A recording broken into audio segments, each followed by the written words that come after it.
ꯆꯥꯅꯕꯁꯦ ꯁꯤꯗ ꯂꯩꯔꯦ ꯕꯤꯐ ꯁ꯭ꯇꯦꯛ ꯑꯃꯃꯝ ꯑꯣꯔꯗꯔ ꯇꯧꯁꯟꯈ꯭ꯔꯦ ꯑꯗꯒꯤ ꯁꯤꯅ ꯍꯩ ꯃꯍꯤ some wine ꯂꯩꯔꯦ so ꯃꯥ ꯏꯟꯇꯔꯚ꯭ꯌꯨ ꯀ ꯄꯤꯊꯔ guys welcome back to another video ꯑꯩꯁꯦ ꯑꯩꯒꯤ ꯏꯃꯥꯟꯅꯕ ꯑꯃꯀꯣ ꯑꯩꯈꯣꯏꯗꯒꯤ ꯕ꯭ꯔꯗꯔ ꯑꯃꯈꯛ ꯎꯅꯁꯦꯅ ꯊꯣꯛꯂꯛꯄꯅꯦꯕ UB ꯁꯤꯇꯤꯗꯀꯣ ꯑꯗꯒꯤ ꯁꯤ ꯁꯦꯟ ꯖꯣꯁꯦꯞ ꯁ꯭ꯀꯨꯜ ꯃꯅꯤꯡꯗ ꯂꯩꯔꯦꯀꯣ ꯁꯣꯝ ꯅꯥꯀꯟꯗ then here ꯑꯩꯈꯣꯏ UB ꯁꯤꯇꯤ ꯁꯤ ꯂꯩꯔꯦ ꯃꯐꯝꯁꯦ ꯌꯥꯝ ꯐꯖꯩ ꯍꯥꯏꯗꯤ ꯅꯨꯡꯉꯥꯏꯕ ꯌꯥꯝꯅꯀꯣ ꯍꯥꯏꯗꯤ ꯃꯐꯝꯁꯦ ꯌꯥꯝ ꯅꯥꯜꯂꯦ ꯌꯥꯝꯅ ꯀꯩꯅꯣ ꯇꯧꯋꯦ ꯐꯖꯩ ꯁꯣ ꯃꯅꯨꯡ ꯆꯪꯉ ꯃꯥ ꯂꯩꯔꯝꯃꯅꯤ ꯑꯗꯨꯒ ꯊꯦꯡꯅꯔꯁꯤ ꯀꯅꯥꯅꯣꯗꯣ ꯃꯌꯥꯝ ꯃꯁꯛ ꯎꯠꯂꯛꯑꯒꯦ ꯍꯧꯖꯤꯛ ꯃꯌꯥꯝ ꯉꯛꯇꯣꯏꯅꯤꯀꯣ ꯀꯅꯥꯅꯣ ꯍꯥꯏꯕꯗ ꯑꯩꯈꯣꯏꯗꯒꯤ ꯕ꯭ꯔꯗꯔꯅꯦ ꯃꯥꯁꯦ ꯀꯣꯆꯤꯗ ꯋꯛ ꯇꯧꯕꯅꯦ ꯃꯥꯁꯦꯀꯣ ꯑꯗꯣ ꯃꯥꯁꯤꯗ ꯊꯕꯛ ꯑꯃꯒꯤ ꯂꯥꯛꯑꯦ ꯍꯌꯦꯡ ꯉꯔꯥꯡ ꯑꯗꯣ ꯉꯁꯤ ꯊꯦꯡꯅꯖꯦꯅ ꯂꯥꯛꯄꯅꯦ ꯁꯣ ꯒꯥꯏꯁ ꯃꯅꯨꯡ ꯆꯪꯉꯒ ꯎꯅꯔꯨꯁꯤ ꯁꯤꯗ ꯑꯦꯟꯇ꯭ꯔꯥꯟꯁ ꯍꯥꯏꯇꯥꯔꯦ ꯂꯝꯕꯤꯁꯤꯗ ꯂꯩꯔꯦꯀꯣ ꯗꯦꯟ ꯃꯣꯏꯁꯦ ꯌꯥꯝ ꯄꯣꯁ ꯇꯥꯏ ꯍꯥꯏꯗꯤ ꯂꯩ ꯑꯗꯨꯝ ꯍꯥꯏꯗꯤ ꯁꯣꯞꯄꯤꯡ ꯀꯩꯀꯥ ꯇꯧꯕꯗꯤ ꯅꯨꯡꯉꯥꯏꯅꯤ ꯑꯗꯨꯗꯤ ꯁꯤꯗ ꯆꯪꯁꯤꯜꯂ ꯌꯦꯡꯉꯁꯤ ꯁꯤꯗꯁꯦ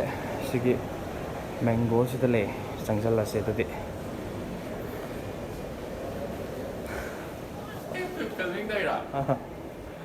ꯍꯥꯏ ꯀꯥꯏ ꯆꯠꯂꯨꯔꯒꯦ ꯒꯥꯏꯁ ꯚꯤꯗꯤꯑꯣꯁꯦ ꯑꯩ ꯃꯌꯥꯝ ꯅꯝꯖꯔꯛꯄꯅꯦ ꯑꯗꯣ ꯑꯩ ꯀꯣꯐꯤ ꯇꯧꯔꯦꯅ ꯈꯜꯂꯒ ꯇꯧꯔꯝꯗ꯭ꯔꯦ ꯌꯥꯝ ꯐꯖꯔꯦ ꯚꯦꯔꯤ ꯅꯥꯏꯁ ꯚꯤꯗꯤꯑꯣ ꯃꯌꯥꯝ ꯃꯥꯡꯈ꯭ꯔꯦ ꯀꯥꯏ ꯆꯠꯂꯨꯔꯒꯦ ꯁꯣ ꯑꯩꯈꯣꯏꯁꯦ ꯔꯦꯁꯇꯨꯔꯦꯟ ꯑꯃꯗ ꯂꯥꯛꯑꯦ ꯆꯥꯛ ꯀꯩꯀꯥ ꯑꯆꯥꯄꯣꯠ ꯂꯟꯆ ꯆꯥꯁꯦ ꯍꯥꯏꯅꯕꯅꯦ ꯌꯦꯡꯁꯦ ꯃꯣꯏꯒꯤꯁꯦ ꯀꯩꯀꯩ ꯌꯥꯎꯋꯦ ꯁ꯭ꯇꯥꯔꯇꯔ ꯂꯩꯔꯦ ꯃꯊꯪ ꯌꯦꯡꯁꯤꯀꯣ ꯏꯟꯁꯇꯦꯁ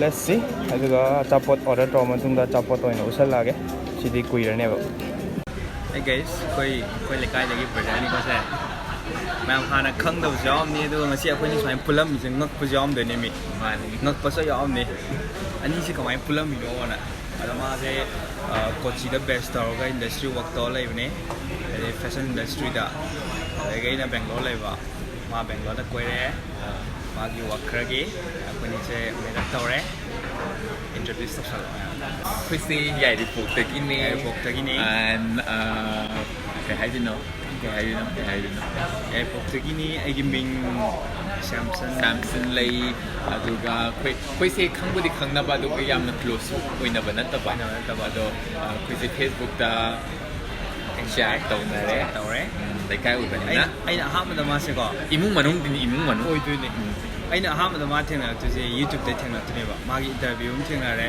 ꯑꯗꯒꯤꯗꯤ ꯃꯥꯜꯂꯦꯗꯅ ꯑꯩꯅ ꯐꯦꯁꯕꯨꯛ ꯆꯪꯉꯒ ꯑꯃꯨꯛ ꯆꯦꯛ ꯇꯧꯔꯀꯥꯟꯗ ꯃꯦꯁꯦꯖ ꯊꯥꯔꯦꯕ ꯑꯣꯏ ꯂꯩꯔꯝꯃꯦꯕ ꯂꯥꯁꯇ ꯑꯗꯒꯤꯗꯤ ꯕꯦꯡꯒ꯭ꯂꯣꯔ ꯀꯣꯏꯔꯛꯀꯅꯤ ꯈꯣꯠꯀꯅꯤ ꯕꯦꯡꯒ꯭ꯂꯣꯔ ꯀꯣꯏꯔꯦ ꯍꯥꯏꯔꯦ ꯑꯗꯒꯤ ꯑꯩꯁꯨ ꯄꯨꯟꯁꯦ ꯊꯦꯡꯅꯁꯦ ꯍꯥꯏꯔꯒ Yeah, we had a really good lunch together. Yeah.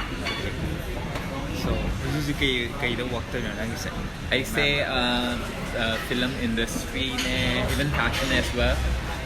Fashion industry se namna ai Middle East ta tawe Dubai, Qatar, Bahrain, India da nate ko India be se baat ka na taw Dubai next week to Dubai chakari ma Dubai dagi mo halaga after that again I'll be in Kerala in Cochin da wala aisu mathang plan lairi hadi Cochin koitharu ge la ne masu koitharu ni Cochin ngasi je hadi yam unexpected so oidoini koise ai das ara phone to kudai haido ngai do hadi Samson da ani su ni be on Samson de ai Samson ani su de hadi karma Samson no ai min country am chakale ba unexpected le hoi pull le ngasi lunch am noi ba ma lunch am tok thare am na mostana koi tenare am nuai de koi gi manastagi or mani imung manung maina and koi family related so oi ni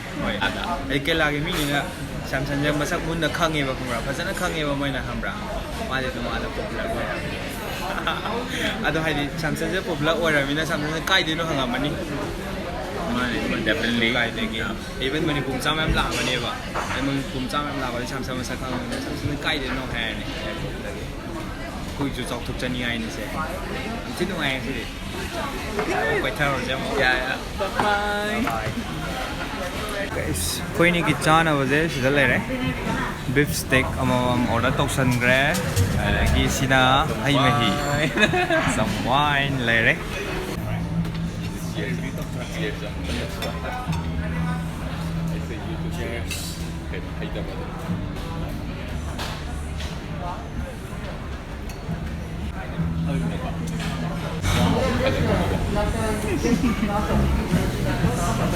ꯑꯗꯨꯕꯨꯗꯤ ꯅꯣꯏ ꯁꯦꯅꯤꯌꯔꯅꯤ ꯑꯩꯒꯤ fitness ꯁ꯭ꯀꯨꯜꯗ ꯑꯣꯏꯔꯕꯅꯤ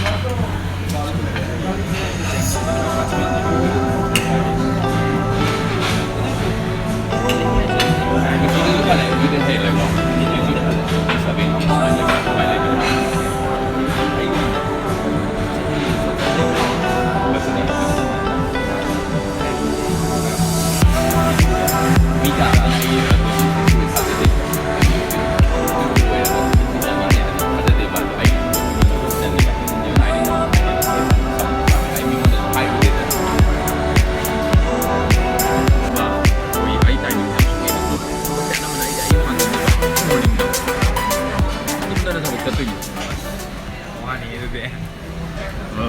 Kamu udah tunggu. Potong party lagi mina.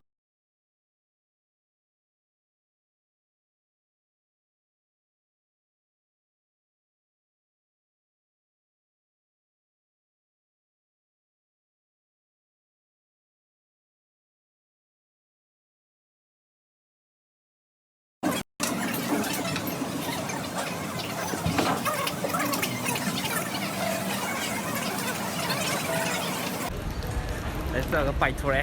So nakanda nong sutari makup. Dan mafam jam phase. Happy Diwali kan thari maning da. Time new ko adu jam phase. Haji. Ting se ba to. Building ka magi structure hai ta. Wow, mi dagi ka yam thina nuai sai je. Haji. Andari. Shine exit ni ko. Wow, UV City Kingfisher Tower are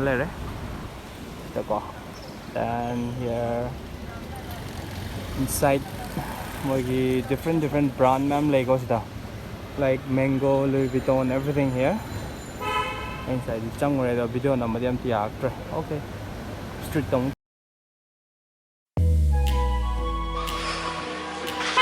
this is another day summer walk toes.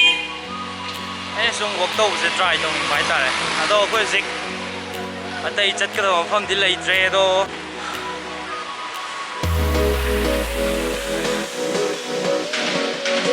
Samson Lei you visited the thing today. I'm going to Samson.